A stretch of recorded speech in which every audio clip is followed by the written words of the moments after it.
So good day everyone, my name is Miles C. Manilhig from Section Alpha, and today I'm going to discuss to you the Gresham, Sayk, and David Mathias neutralization theory. So Gresham, Sayk, and David Mathias neutralization theory propose that delinquents use techniques of neutralization to justify their deviance, thereby rationalizing their action and minimizing their guilt. So there are 5 techniques of neutralization. The first is the denial of responsibility. The second is the denial of injury. The third is the denial of the victim. Fourth is the condemnation of the condemners. And 5 is the appeal to higher loyalties. So the first technique I'm going to explain it to you is the denial of responsibility. So this technique is a justification where the individual claims that their deviant act was not their fault. So they see themselves as being compelled or forced into the behavior by circumstances beyond their control. So this allows the person to view themselves as a victim of their environment or situation, and rather than the someone who made a conscious choice to break the rules. So in effect, the delinquent acknowledges the act itself but rejects personal accountability for it. So phrases like it wasn't my fault, or I had no choice, or I was just drunk. So these are the common manifestation of this technique. So temporarily neutralizing the internal moral conflict and guilt that would normally prevent the deviant act. So for example, a teenager is caught vandalizing a school wall and claims that my friend pressured me to do it. So I would have been in total outcast if I hadn't gone along with them. So in this scenario, the teenager is denying the act of vandalism occurred. Instead, they are using the denial responsibility by shifting the blame for the decision to the external forces, like for example, peer pressure and social exclusion. So they are presenting themselves as a helpless pawn of the social group, suggesting that deviant behavior was an unavoidable consequences of their need to belong, not only freely chosen by their action. So this rationalization allows them to commit the deviant act, vandalism, while protecting their self-image as someone who is fundamentally moral and would not have done it otherwise. So the second technique is the denial of injury. So denial of injury is an excuse people to make their rule breaking seem okay by claiming no one was really hurt by the action. So the technique of denial of injury involves the delinquent minimizing the negative consequences of their action.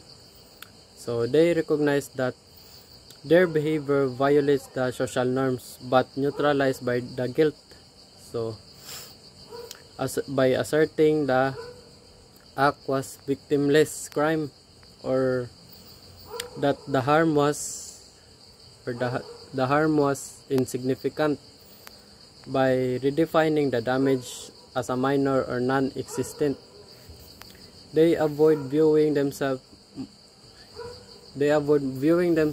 as malicious or truly criminal.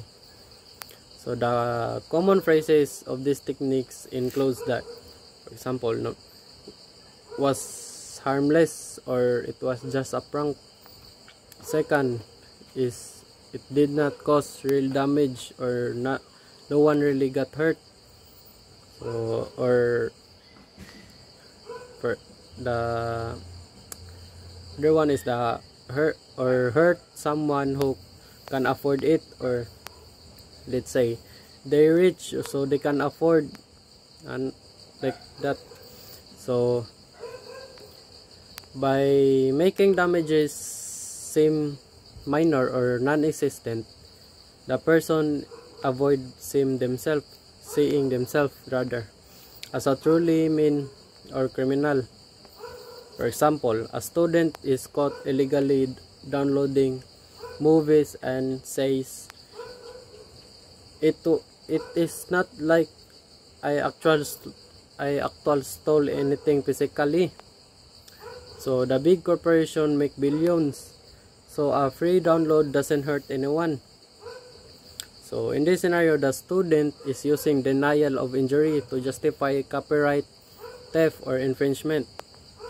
So they're trying to make the crime seem harmless by arguing that the victim isn't a person but a huge wealthy corporation, which makes the victims seem less deserving sympathy.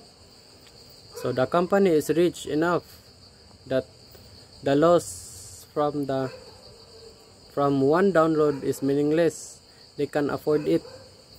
So this way they can steal the content without feeling guilty about being a theft.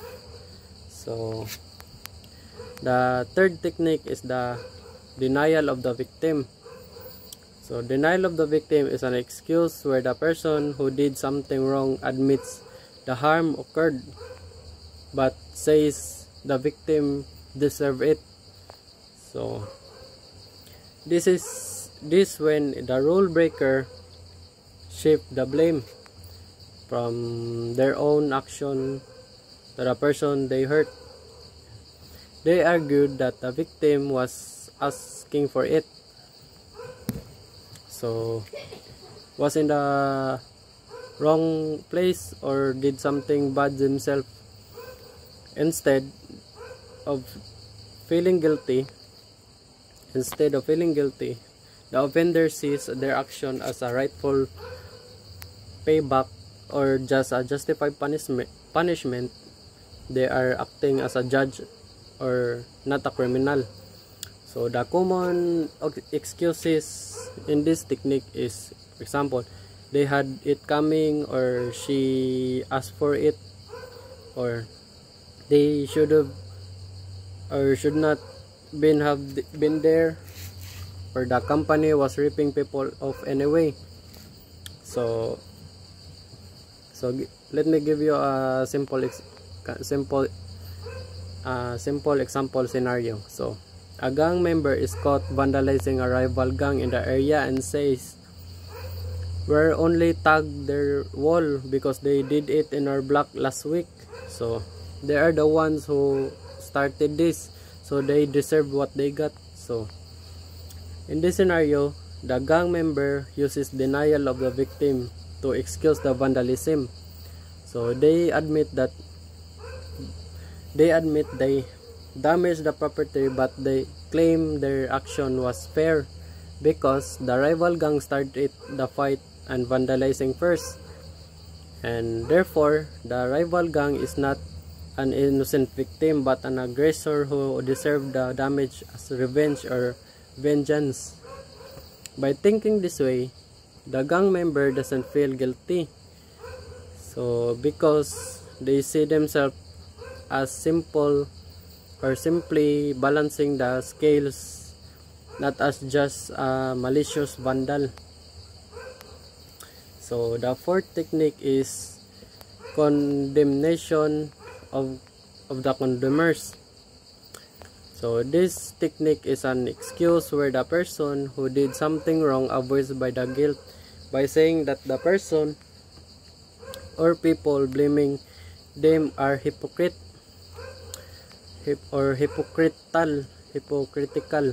rather, or just as bad. So This is when the rule breaker tries to turn the tables by saying, "Who are you to judge me?" Instead of focusing on their own mistake, they point out flaws, corruption, or unfairness of the people criticizing them. Like, for example, the police, teachers, parents, or judges, by making the critics look worse and biased. Then the person makes it seem like they are the victim of a corrupt or unfair system or bias, which help them avoid feeling guilty for what they did. So, example, scenario. A student caught cheating on essay and says, "My teacher is unfair. She constantly favors other student and is only giving me an F or failing score because she wants to make an example out of me. So the whole system is biased." So in this scenario, the student using condemnation of condemners to excuse their plagiarism. They are not defending the cheating itself. Instead, they are attacking the person judging them. So the attack of the teacher character by calling her unfair or hypocritical or hypocrite. They claim to be a victim by suggesting the teacher is punishing them to make an example out of her. Or yeah, this way shift the focus from their cheating to the teacher alleged unfairness, making the teacher look like a real problem, not just the student. So the last technique is the appeal to higher loyalties. So this technique is an excuse where the person says they broke the rules because they had to be loyal to a small or important group, for example like family or gang or close friend, over the rules of the society. So this technique makes the rule breaker feel less guilty by arguing they were stuck in a normal conflict. Should they follow the law, or should they help their friends or family or other relatives?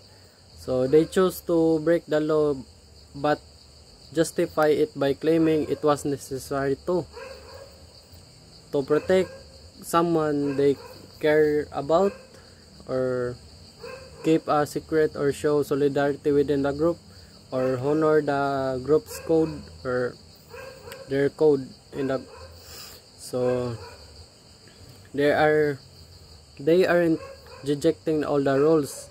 They are just saying that in this situation, loyalty to their group was a higher value than following the law. So they committed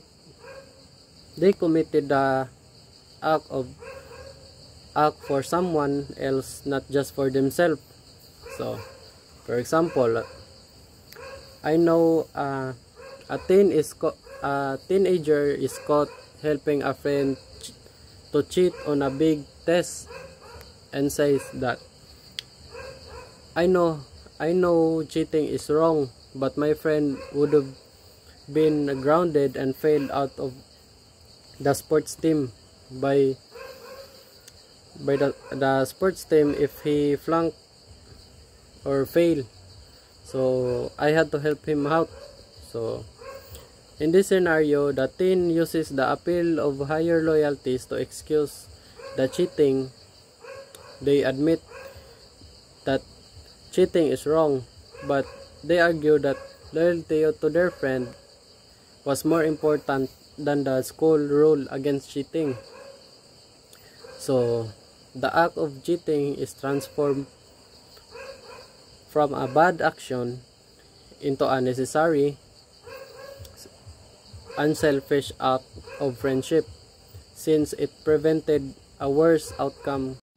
So that is the 5 techniques of the Gresham, Sykes, and David Matcha neutralization theory. Thank you.